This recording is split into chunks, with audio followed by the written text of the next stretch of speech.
Tottenham Hotspur are through to the last 16 of the Champions League, and here is the match review.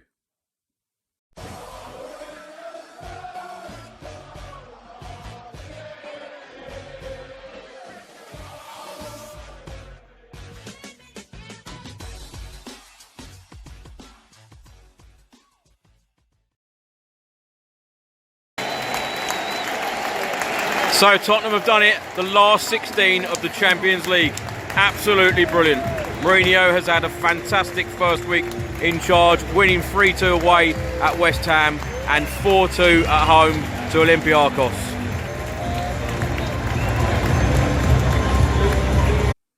Welcome back to another video. This is the match review. Of course, Tottenham played Olympiacos in the Champions League. It was game day 5. We won 4-2. We were 2-0 down after just 19 minutes at home. Jose Mourinho made a tactical switch in the 29th minute. Midfielder Eric Dyer come off. Christian Eriksen come on. Very lucky we got that goal just before half-time. So half-time it was 2-1 and that goal was through Dele Alli. Harry Kane then added a goal after 50 minutes. Serge Aurier with a thunderbolt shot in the bottom corner after 73 minutes, and then Harry Kane added yet another goal in the 77th minute, giving Tottenham the 3 points in Group B. As I mentioned there, Harry Kane got a brace in the game for us, and he is the fastest person to score 20 Champions League goals in the fewest matches. No player has ever reached that landmark quicker. The previous record was set by Alexandro Del Piero, and he took 26 games. So Harry Kane has now scored a staggering 23 goals in 23 games for club and country so far this season. In the 2019-2020 season. Now, do you remember a couple of years ago, everyone calling Harry Kane a one-season wonder? Harry Kane is doing it week in, week out, season after season. I have no doubt whatsoever within the next year or two that Harry Kane will break the record set by Jimmy Greaves as Tottenham's all-time leading goal scorer. An interesting stat this was the first time a team managed by Jose Mourinho has come from 2 goals down to win a Champions League match. He had lost on the previous 13 occasions. As we all know, Jose Mourinho has won the Champions League twice before, and he is after that 3rd winner's medal. And who knows, could it be Tottenham? Let's hope so. Mourinho took charge of his 6th different club in the Champions League. Previously, Porto, Chelsea, Inter Milan, Real Madrid and Manchester United. And now Tottenham. Only Carlo Ancelotti has managed more teams in the competition with 8 clubs. The poor run in the Champions League continues for Olympiacos. They haven't won now in their last 13 Champions League matches, drawing 3 and losing 10, and they have conceded 34 goals in their previous 13 games. Jose Mourinho only arrived just a week ago, and one player who has played very, very well in both games under Jose has been Dele Alli. Superb performance on Saturday against West Ham, and a superb performance again at the Tottenham Hotspur Stadium against Olympiacos. Now, Dele Alli ended a run of 16 Champions League games without a goal, scoring for the first time since November 2017 against Real Madrid. And all 4 of Dele Alli's goals in the competition have all come at home. So let's go through the match stats. Tottenham v Olympiacos. Possession, Tottenham had 58% to Olympiacos' 42%. Tottenham had 12 shots and 5 of those were on target. Olympiacos had 9 shots, 3 of those on target, and both teams had 4 corners. So the kickoff time was 8 o'clock at the Tottenham Hotspur Stadium. At 7 o'clock, the teams were announced. And I was highly delighted to see that it was exactly the same team apart from one player. Ben Davies out, Danny Rose in, and that was because of injury. Now, usually, as Tottenham fans under Pochettino, I love Pochettino, but the amount of changes that Pochettino always made game to game, and particularly Champions League to Premier League or Premier League to Champions League matches, he made a lot of changes. I am a great believer of if you've got a winning team, you keep the winning team regardless of the competition that you're playing in. Even if it is the League Cup, play your best team. FA Cup, play your best team to win the game. Highly delighted to see that Mourinho only made the change because of an injury. Now, Gazaniga started in goal. The back four was Sergio Aurier, Davinson Sanchez, Toby Alderweireld and Danny Rose.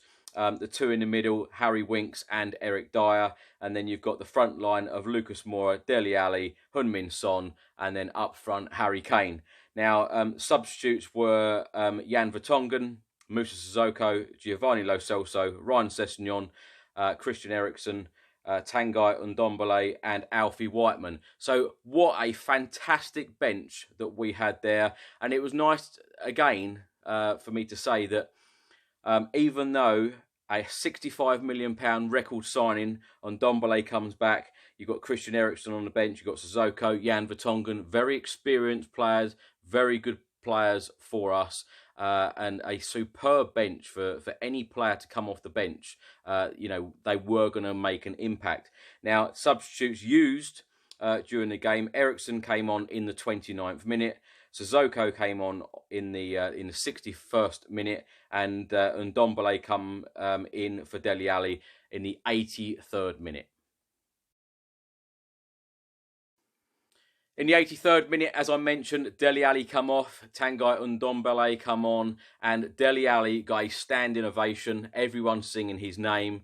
It was a lovely, lovely moment when a player has played so well, which he has this week against West Ham and Olympiacos, and of course scoring as well. He just got a fantastic reception. Only a couple of weeks ago, Heung-min Son got a very similar experience at the Tottenham Hotspur Stadium, and it's just so nice, this new rule of when a player is substituted, they must go off at the nearest point, and it just allows these moments to happen. So I'm a real fan of that. So Tottenham beat Olympiacos 4-2 at the Tottenham Hotspur Stadium, and Bayern Munich beat Red Star Belgrade 6-0 away. What a result for them. Now, what does that do for Group B?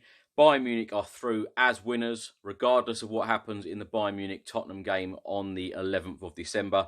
Bayern Munich will win this group. They have 15 points from 5 games. They have won 5 out of 5. They have scored 21 goals. They have only conceded 4. Tottenham have finished runners-up. No one can come in the way of that. We have finished runners-up. We have qualified for the last 16 of the Champions League. We have played 5, we have won 3, we have drawn 1, we have lost 1. We have scored 17 goals, we have conceded 11, we have 10 points. Red Star Belgrade have played 5, they have won 1, they have lost 4, they have 3 points. Olympiacos have played 5, they have drawn 1, and they have lost 4, they have 1 point. And that 1 point came against Tottenham when we played them away. Now, next up, Bayern Munich v Tottenham on the 11th of December, and Olympiacos will face Red Star Belgrade. Who will Tottenham face in the last 16 of the Champions League, and who could we face in the last 16 of the Champions League? Now, because we have finished runners-up of the group, it means that we will have to play one of the winners of one of the other groups. So we can't play Bayern Munich because obviously they were in Group B with us, and we can't play English opposition in the last 16. So far in Group A, PSG have won their group with a game to spare, so that is a possibility. Manchester City have won Group C, but we can't play them. And Group D, Juventus have already won their group with a game to spare as well, so we could play them. Now, the fate of Group E, F, G and H is still to be decided. So in the press conference, Jose Mourinho was talking a lot about the ball boy, saying what a fantastic ball boy we had right next to the dugout there, because I don't know whether you saw it. If you haven't seen it, where have you been?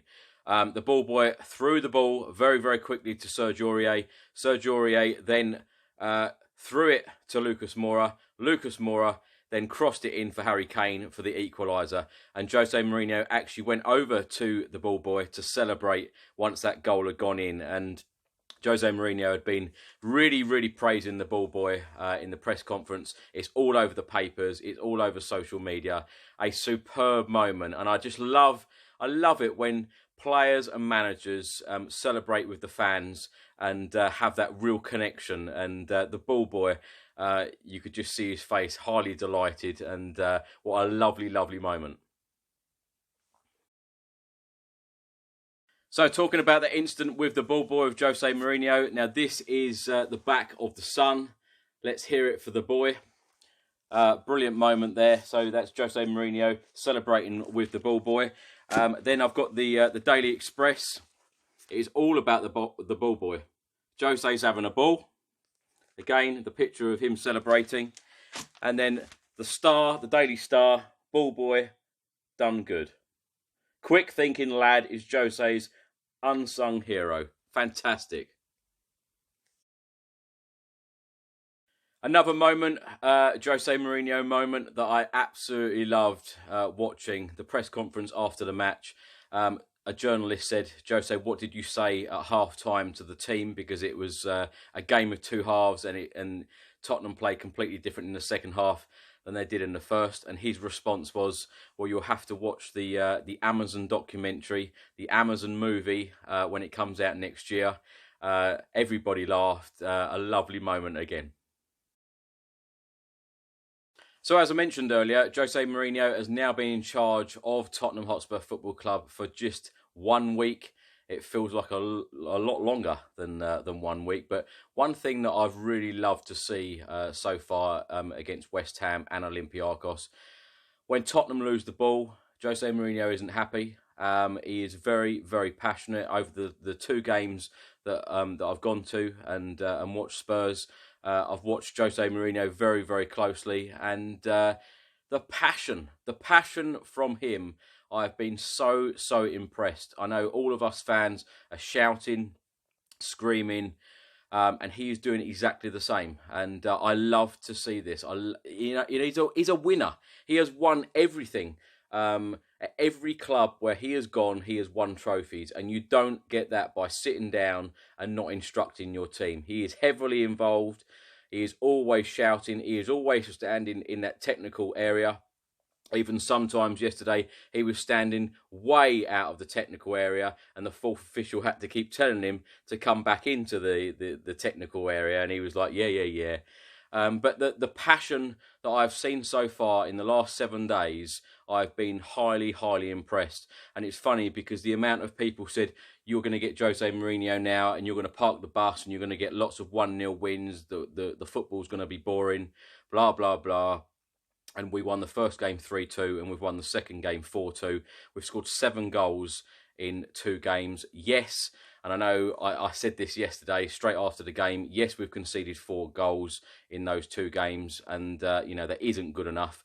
But we do have weaknesses in defence. That is very, very obvious, and I just hope that he works on that, which I'm sure he will. You don't win trophies by having a poor defence and leaking goals all over the place.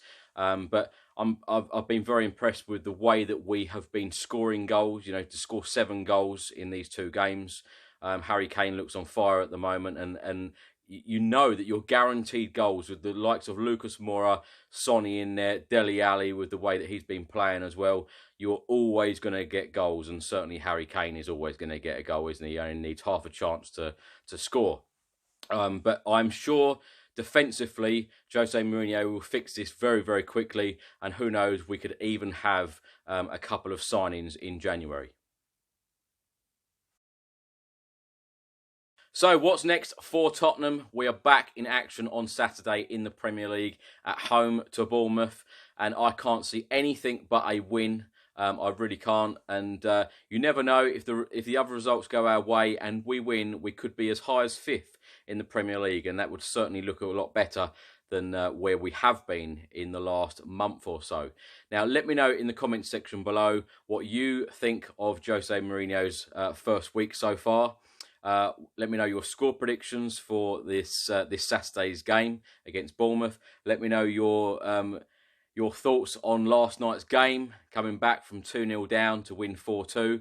Let me know all your thoughts and comments in the comments section below. Hope you've enjoyed the video. Come on, you Spurs.